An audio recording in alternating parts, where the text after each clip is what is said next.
ഇന്ന് ഗോതമ്പ് ദോശ ഉണ്ടാക്കാം.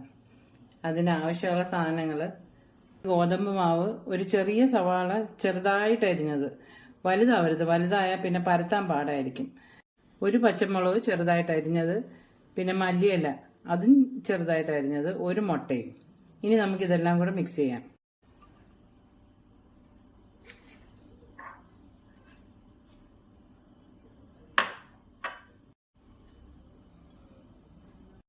കുറച്ച് ഉപ്പും കൂടെ ഇട്ട് കൊടുക്കണം. ഉപ്പ് നോക്കിയിടണം ആവശ്യത്തിന്. ഇനി വെള്ളവും കൂടെ ചേർക്കാം.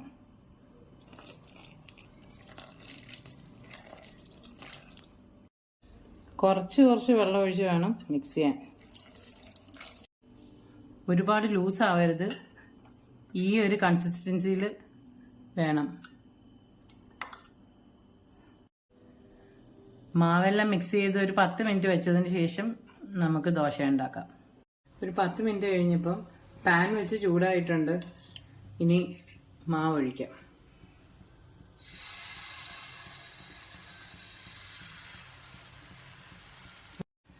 കുറച്ച് നെയ്യ് സ്പ്രെഡ് ചെയ്ത് കൊടുക്കാം.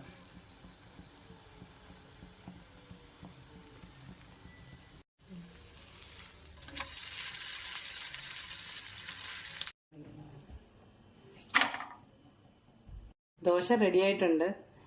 ഇതിന് പ്രത്യേകിച്ച് കറിയൊന്നും വേണ്ട.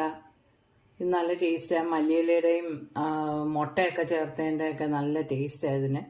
എല്ലാവരും ഇതൊന്ന് ട്രൈ ചെയ്ത് നോക്കണം. എൻ്റെ ചാനൽ ഒന്ന് സബ്സ്ക്രൈബ് ചെയ്യണം, ലൈക്ക് ചെയ്യണം, ഷെയർ ചെയ്യണം.